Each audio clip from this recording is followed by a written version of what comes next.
مجید یہ شفا ہے، مریض دلوں کے لیے بھی شفا ہے، جن کے دلوں میں شرک ہے، کفر ہے، نفاق ہے، بددینی ہے، قرآن مجید سننے سے وہ مسلمان ہو جاتے ہیں۔ اور قرآن مجید جہاں روحانی علاج ہے وہاں جسمانی علاج ہے۔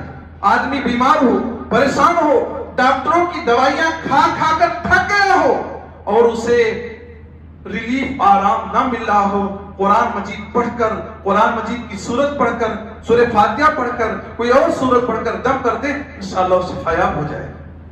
مسلمان بھائیوں، اس تعلق سے میں ایک واقعہ ذکر کر دوں۔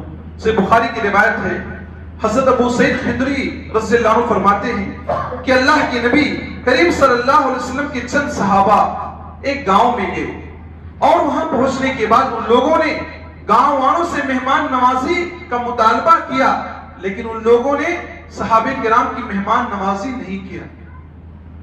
کسی کے ہاں مہمان جائے ریسپیکٹ کرنا چاہیے، اہلاً و سہلاً کہنا چاہیے، مرحبا کہنا چاہیے، ویلکم کہنا چاہیے، خوش آمدید کہنا چاہیے، لیکن ان لوگوں نے صحابہ کرام کی میزبانی نہیں کی۔ اتفاق کی بات، اس گاؤں کے کسی سردار کو کسی زہریلے جانور نے، بچھو نے یا کسی نے ڈنک مار دیا، ڈس لیا۔ ان لوگوں نے علاج و معالجے کی بہت کوشش کی، علاج و معالجے کی کوشش کی، تھک ہار گئے۔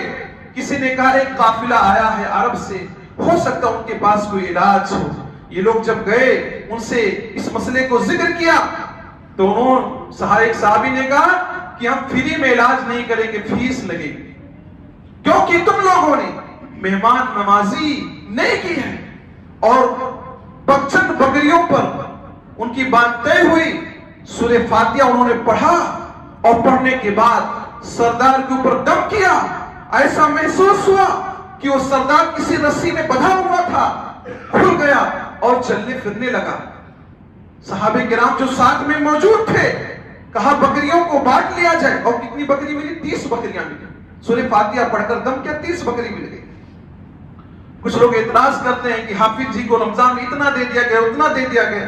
ذرا سوچے، سورہ فاتحہ پڑھنے پر 30 بکری عنایت کر دی گئی، اور 30 بکری کی قیمت آپ اندازہ لگا لیں کتنے ہوگی اس وقت۔ معزز مسلمان بھائیو، صحابہ کرام میں سے کچھ نے کہا کہ بانٹ لو، تو جنہوں نے رقیہ کہا تھا نہیں نہیں، ہم اس کو اس وقت تک نہیں بانٹیں گے جب تک مسئلہ کے بارے میں واضح طور پر نبی سے پوچھ نہ لیں گے جائز ہے کہ ناجائز، کیونکہ قرآن مجید پڑھ کر دم کرنے پر ہم نے پیسہ لیا ہے، ہم نے بکریاں لی ہیں، معاوضہ لیا ہے، ایک نئی چیز ہے، ہم نہیں لیں گے، ہم ابھی نہیں بانٹیں گے جب تک نبی کریم صلی اللہ علیہ وسلم سے پوچھ نہیں لیتے۔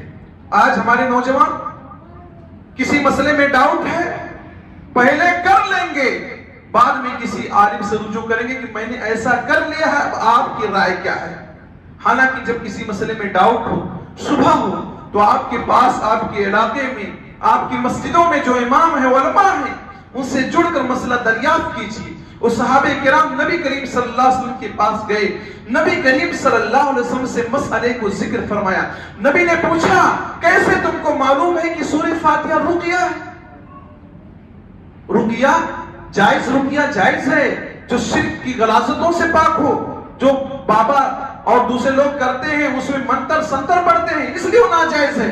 جائز رقیہ قرآن مجید پڑھ کر آپ اپنے اوپر دم کریں، اپنے گھر والوں پر دم کریں، یہ رقیہ تو جائز ہے۔ کہا کیسے معلوم ہوا کہ تم سورہ فاتحہ میں شفا ہے اور تم درستگی کو پہنچے ہو؟ ایسا کرو میرا بھی حصہ لگا لینا، جب بانٹو تو میرا بھی حصہ لگا لینا۔ جواب دینے کا ایک طریقہ ہوتا ہے، یعنی وہ چیز جائز ہے، شبہ کی گنجائش نہیں ہے، آپ بکریاں لے سکتے ہو، کھا سکتے ہو، میرا بھی حصہ لگا دو۔ تو قرآن مجید پڑھنے سے شفا ملتا ہے، دم کرنے سے شفا ملتا ہے۔ بعض مسلمان بھائیوں کو دیکھا جاتا ہے کہتے قرآن مجید میں شفا ہے لہذا تعویذ بنا کر لٹکاتے ہیں،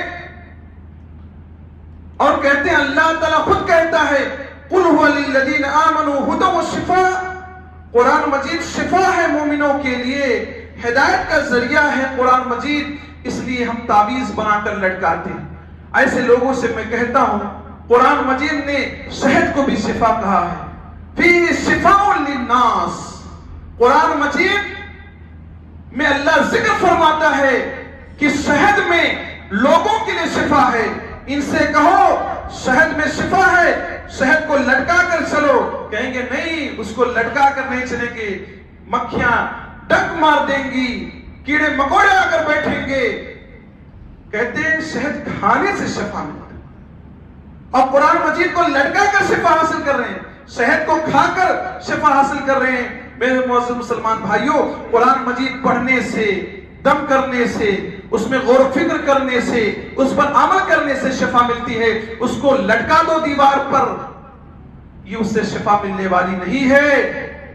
کسی ماہر قادری نے کیا ہی خوب کہا ہے، طاقوں میں سجایا جاتا ہوں، طاقوں میں سجایا جاتا ہوں، آنکھوں سے لگایا جاتا ہوں، تعویذ بنایا جاتا ہوں، دھو دھو کے پلایا جاتا ہوں۔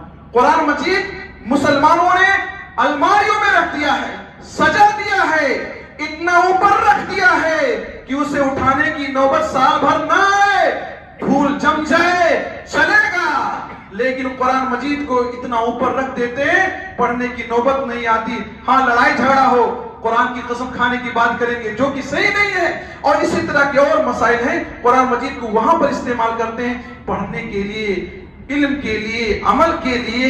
وہ قرآن مجید نازل کیا گیا، اس پر ہم عمل نہیں کرتے۔